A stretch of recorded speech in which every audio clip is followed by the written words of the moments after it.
Hey guys, it's Holly. Welcome back. So, house is a little bit of a mess. Lighting's not the greatest, but it will do for today. So, I haven't uploaded a longer video in a while. But anyways, this won't be very long, but longer than the shorts I've been uploading. So, today I just wanted to do a little video on sinus infections. And so, I'm also going to do a separate video on bronchitis in a future video, probably next week or maybe even this coming week, hopefully. So, long story short, I got a really bad sinus infection after I came back from vacation. So, I went up to Idaho in Washington State to see my boyfriend because he lives up there. And so I usually do go up there about every 2.5 to 3 months or so, give or take, depending. And so this was the first time I'd gotten sick from being up there or sick traveling, really, period. And so my boyfriend had a sinus infection. And unfortunately, I did end up getting it, which I guess was kind of a little bit inevitable, honestly. But, anyways, so I don't get a whole lot of sinus infections. I do tend to get more of like colds, upper respiratory, bronchitis type of infections typically. And I will go way more into that in the video that I do on bronchitis because that one's going to be pretty lengthy and pretty informative and hopefully very helpful. But sinus infections, yes. So ultimately, most of us know what a sinus infection is. It's just where you get um, so much congestion all up in your head and you feel sinus pressure. It can be in here, like your eye sockets. It can be very, very painful.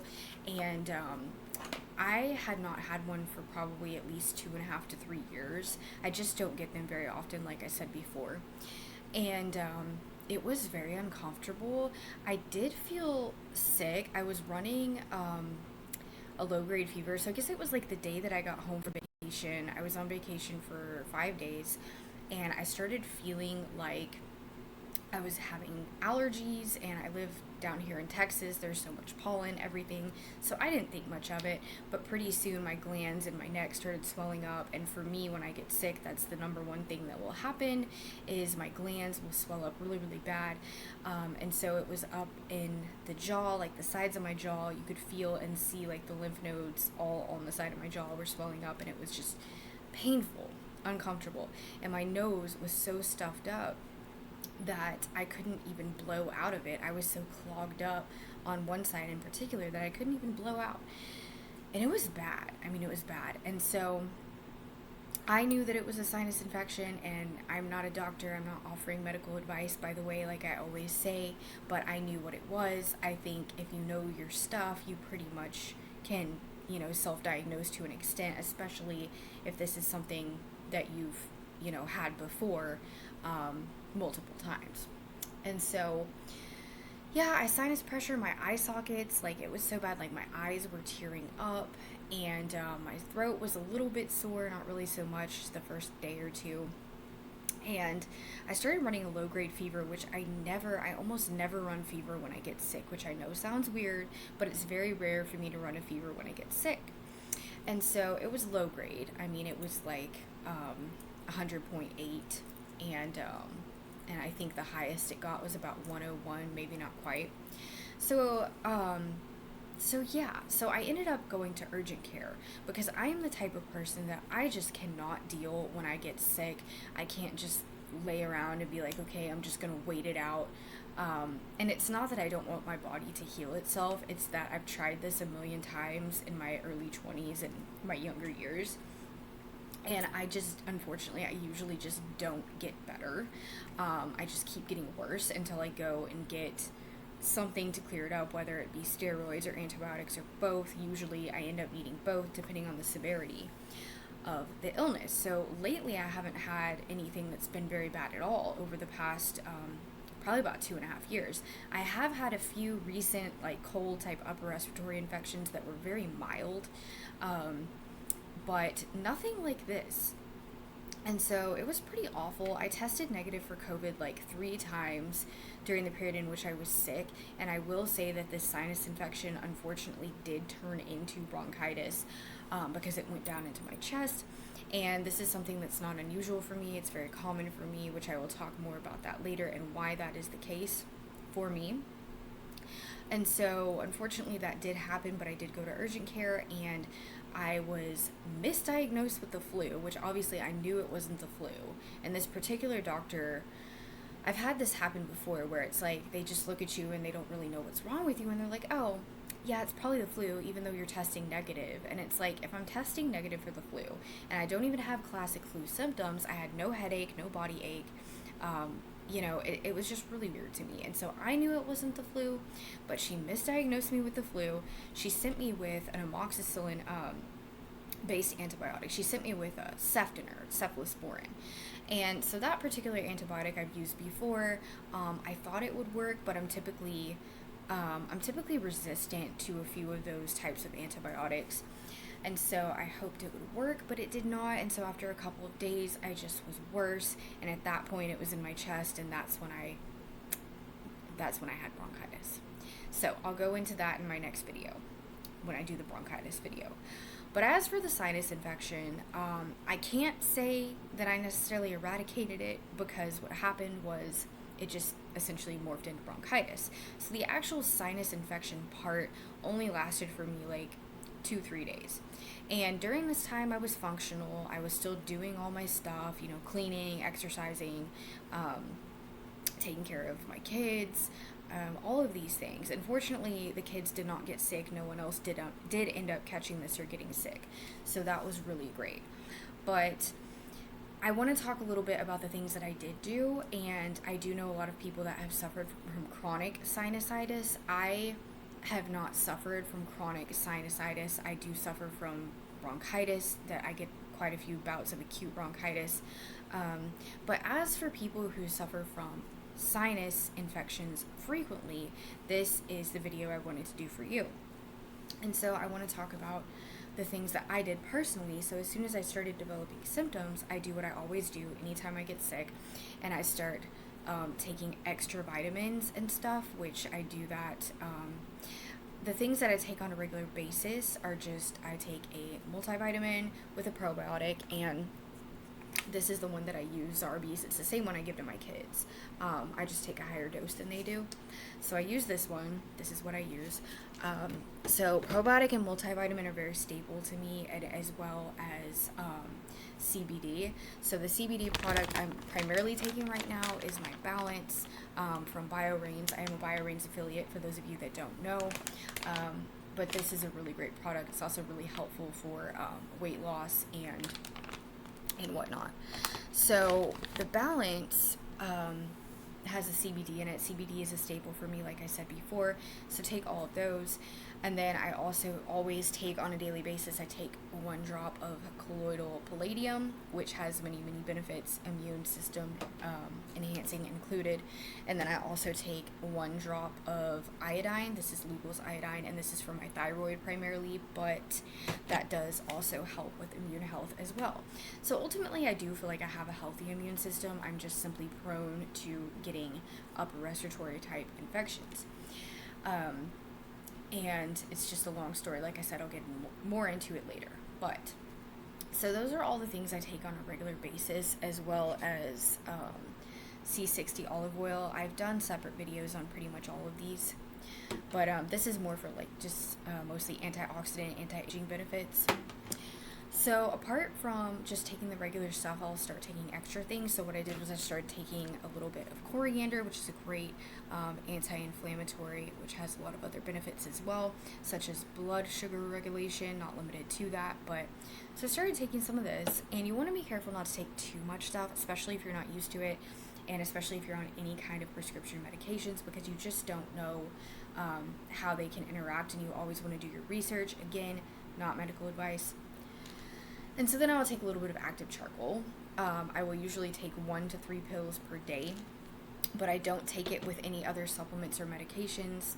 I wait a few hours in between, because activated charcoal can potentially render some of your prescription medications ineffective or block out some of your supplementation, even your vitamins. So activated charcoal is very detoxifying, and so you also want to go light on it at first, because it can cause constipation, diarrhea, etc. as well. And it does also turn your poop black, kind of like Pepto-Bismol. So just to throw that out there for those of you that might not know or might not have taken activated charcoal. So I kind of use that as a detox mechanism. I drink a lot of tea, which I drink hot tea every day anyhow. And I'll just do like hoity-toities where I'm adding, like whiskey, a cap full of whiskey to a cup of hot tea with some honey, some maple syrup, some agave. All that's really great for the lungs. And I use those on a daily basis anyhow, but again, I just up my consumption of that. Lots of water as always, fluids in general, eating healthy, and trying to rest. As a single mom, for me, I can't always get a whole lot of physical sleep, honestly. So I do what I can in terms of taking cat naps, even if I'm just laying down for 10 minutes, 15 minutes, whatever I can do. All that stuff really does add up. Meditating, listening to your body, and just doing what you can. Obviously, we all have responsibilities and obligations, but just doing what we can. Another thing is UV therapy. UV therapy is huge in helping the body heal, and UV therapy, like I've said before, is so incredibly underrated. I hate that, but it is. And I have a UV machine that I use here at home, and UV therapy really does help to heal the body faster. So yeah, that's a huge thing. So getting out into the sunlight, especially, obviously most of us don't have a UV therapy machine, but getting outside, fresh air, good ventilation inside the house, opening up your windows, especially if you've got other people in the house and you don't want them to catch whatever you have.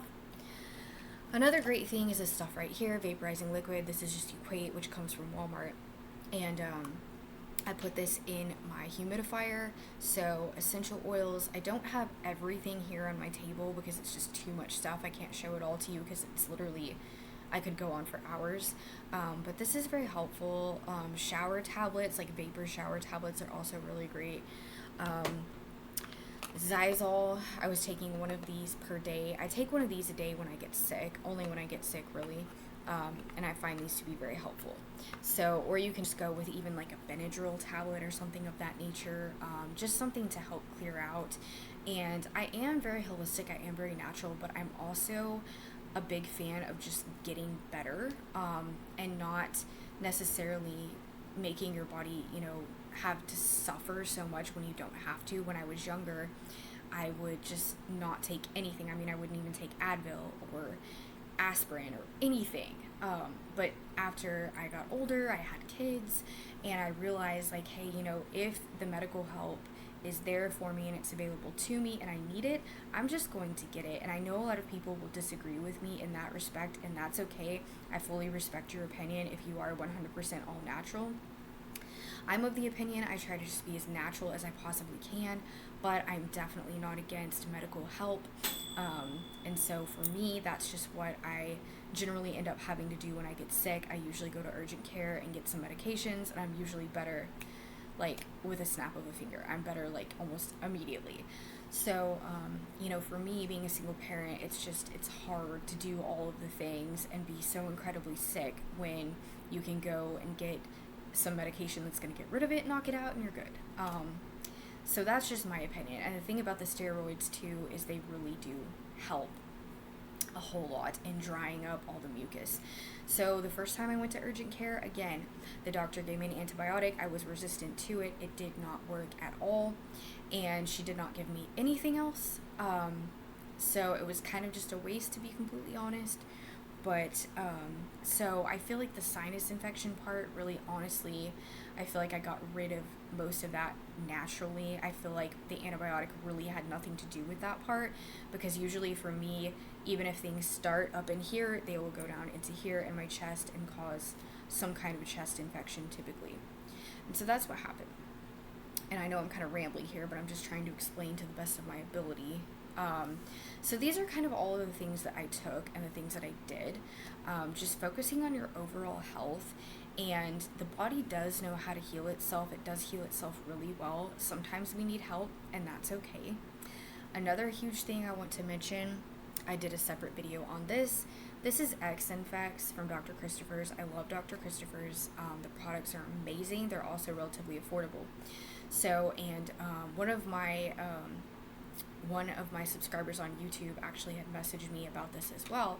I did a separate video on this, and he had also messaged me about the sinus blend as well, which is another really great one. And so I need to get that one and probably take the two together. But anyways, I always take this when I travel. Every time I go out of town, I take this stuff, 2 to 4 capsules a day. And knowing that I had been exposed to the sinus infection from my boyfriend, I went ahead and was taking the max dose of this every single day. So I do feel like this ultimately helped me. I'm still actually taking this right now because I just finished my last antibiotic yesterday. I was on a Z-Pack, which for future reference is really the best antibiotic that you can take, and I'll get into that in my next video. But yeah, so again, this stuff is really great. It's got a lot of great antibiotic acting herbs, antiviral acting herbs and constituents, and it's one of my favorite products I've ever taken in terms of, you know, when you get sick or you think you're coming down with something. So this is honestly a lifesaver in my opinion. So, and I am very seasoned with supplements. I'm very seasoned at taking different vitamins and things, and I've researched a lot on what can and can't go together, and fortunately not really being on any prescription medications, it's not a big deal for me. But you definitely want to, if you're taking a whole bunch of different things, you want to spread them out. Obviously, I know this seems like common sense, but you don't want to take too much stuff at once, especially if you're not used to it. So another thing I did was, you know, just taking like an aspirin or an Advil or an Aleve, because Aleve will usually last for like 12 hours, so you can take that like twice a day. Or I would do like ibuprofen, 1 to 3 capsules. So 3 capsules of ibuprofen is usually like equivalent to a prescription dose of ibuprofen. So yeah, and that would be like every like 6 hours. So taking some of that just to kind of help with like the sinus pressure and pain. And so the saline nasal spray as well. I didn't use a medicated one, just the pure saline. Just kind of leaning over the vaporizer, the diffuser, and just trying to really clear out the lungs, hot shower, hot bath, all that good stuff. Soaking in some baking soda and Epsom salt. Soaking in, you can use sea salt, Himalayan salt, whatever kind of salt you have, and it will help, you know, draw out impurities from the body. Contrast showering, I did that as well. And so all of these things combined that I did, I know it's a lot, but it's the same thing I do every time I get sick. And so this really helped me to pull that sinus infection out. However, like I say, it just morphed into something else. But as for the sinus infection part, facial massage is another really big thing. There are some great YouTube videos on facial massage. You can do a whole lot of that to help clear out the drainage. That's really great stuff. And I think I also did post a video on facial massage, not specifically necessarily for sinuses. I should probably do that too, but that is extremely helpful. Let's see what else. So in terms of chronic sinus infections, I would just recommend doing the best you can in terms of your supplement regimen, your vitamins, your overall wellness, targeting the issue of getting sinus infections, targeting the underlying root. And the thing is, there is a really, really popular and helpful procedure called balloon sinuplasty. And I used to have a client that was an ear, nose, and throat specialist. Sorry if you hear the train. And so this client of mine, he was older. He'd been in the field as a doctor for so long, but he taught me so much, and he loved doing balloon sinuplasty, and he did like multiple procedures every single day, and it was like his favorite thing to do because he said people would get sinus infections just left and right, and they would just be constantly having to take antibiotics and steroids and all this other stuff. And he said as soon as he would do the balloon sinuplasty, they would be better, and they would just like never get them anymore. And so kind of like almost like when you do a tonsillectomy when someone's getting strep throat, it's kind of like the same concept. And so anyways, I researched that. I do advocate for that. I feel like it is a good choice. It's very non-invasive. it's like the downtime is like next to nothing. You go back to work like the next day. So it's very minimally invasive, and it's very quick and easy. Um, I think he said it takes like literally like 5, 6, 7, 8 minutes or something like that, maybe not even.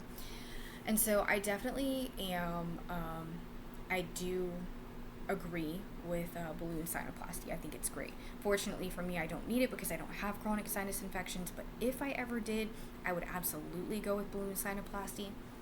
Again, I know that's kind of, it's a surgical option, and a lot of people will not agree with that. But as for people on a natural holistic level, clients that have had chronic, constant sinus infection trouble, the number one thing that they have said helps them more than anything is just simply keeping moisture in the air, humidifiers, vaporizers, diffusers, essential oils, and things like the Saline nasal spray, sometimes medicated nasal sprays should you choose to do so, and then of course certain herbs that will help clear out the sinuses as well. And those are really the main things, and the sinus massage, of course. But again, everybody is different, and the truth is we all have something that we are just prone to, and that's just the way our bodies are. Everyone is going to have something. So like for me, I'm prone to the upper respiratory bronchitis / infections. Some people it's the sinus infections, some people it's stomach viruses, some people it may be a basic cold or the flu. So like I say, everybody's different, and we can obviously see this. So some of the herbs, for example, that would be really good. So like in this, for example, we have black walnut leaf, golden seal, plantain leaf, bugleweed, wildcrafted marshmallow, and lobelia. So lobelia